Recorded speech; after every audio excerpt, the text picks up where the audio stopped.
Hi, I'm Steve. You can call me Steve. When I was a kid, I never had the measles. I never had mumps, rubella, whooping cough, polio, or any of the other myriad childhood diseases that previous generations had to deal with. It's not because I have a superhuman immune system, it's because my parents had me vaccinated. I also did not get autism. Vaccines or immunizations are the means by which we prevent infections. I'll mostly be talking about viruses, but this can apply to bacteria as well. Viruses are barely considered organisms. They're collections of genetic material wrapped in a coat of protein. When a virus infects something, it hijacks the machinery of that organism's cells to make more copies of itself. That's why computer programmers borrowed the term to refer to a piece of malicious software that hijacks, say, a computer and makes more copies of itself. When your body fights off an infection, it creates cells called antibodies that remember the virus that caused it and summon your immune system to destroy it if it shows up again. It codes to one of the proteins wrapped around the virus. This is why you can't get the same disease twice, more or less. Cold and flu viruses are constantly mutating and changing their protein codes, which is why catching the common cold is such a common occurrence. And flu vaccines have to change every year based on which strains experts think might be most common. So how does the vaccine work? By tricking your body into thinking it's under attack when really it isn't. When you go to get your shot, you're being injected with dead virus. Dead is a weird term to use for something that's barely alive, but the genetic programming is non-functional. It's not capable of causing trouble in your body. The protein code, however, is intact, and your body recognizes it as an intruder. It mobilizes your immune system to fight off the infection and makes antibodies to recognize it in case it ever shows its face in these parts again. You get all the benefits of having survived the disease without taking the chance of possibly not surviving it.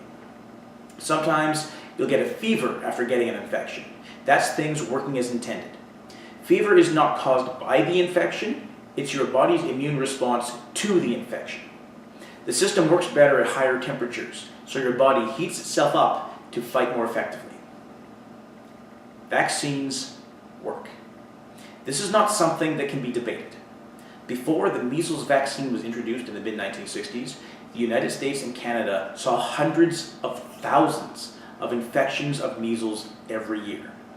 By the time I was born in 1980, this was reduced to almost nothing. In 15 years, it went from a childhood rite of passage that everybody went through to something you only heard about happening second or third hand. This was a huge victory in public health. The same is true for a whole host of other childhood diseases. Generation Xers and Millennials have grown up not knowing the horrors of polio. And as a result, we don't grasp just how horrific it was. Polio can leave its victims crippled for life. Many diseases cause permanent effects or even death. 500 years ago, making it to age 5 meant running a gauntlet that most kids didn't survive. Vaccines changed that. And now the people who didn't live through it are trying to change it back. The World Health Organization has declared the anti-vaccine movement to be one of the top 10 health threats of 2019. This movement is made up of people who have rejected the scientific consensus and decades of evidence in favor of one flawed, retracted paper from 20 years ago.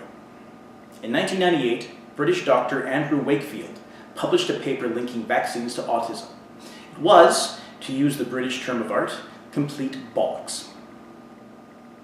Other researchers were unable to reproduce his results, Wakefield's methods and procedures were fraudulent and unethical, and he planned to market autism testing kits on the basis of a public health scare that he whipped up.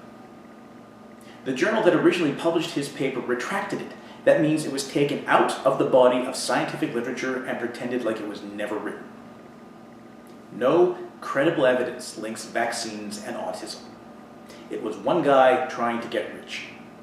Instead, he is personally responsible for spawning a movement that has caused a resurgence in preventable childhood diseases. For the first time in nearly 50 years, kids in the developed world are getting measles. There is absolutely no reason this should be happening.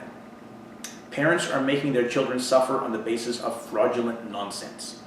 Vaccines are safe, and they will not harm your children.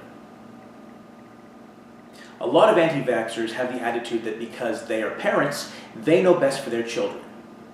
With no disrespect intended to parents everywhere, my mom and dad were parents.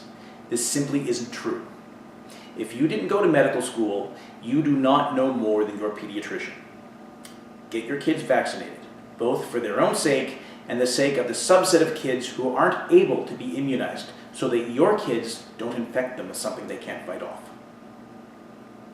The last thing I want to discuss is mercury in vaccines. Yes, vaccines used to contain a preservative called thimerosal, which contained mercury. Mercury in this form was less toxic than other forms, but nevertheless it was removed nearly 20 years ago. This additive is what Wakefield blamed for causing autism, which, as we've established earlier, was bollocks. Even if vaccines did cause autism, the thing that allegedly caused the autism has now been removed, so they're still safe. Vaccines work. Vaccines are safe. Vaccines make your child healthier and improve their quality of life. Get your kids vaccinated. I generally try to avoid absolute statements like this, but there is no room for debate on this topic. The anti-vaxxer movement is based on misinformation, fraud, and sheer stubborn refusal to accept scientific fact. Don't let them infect you with their stupidity. Get vaccinated. Thanks for watching. I've been Steve.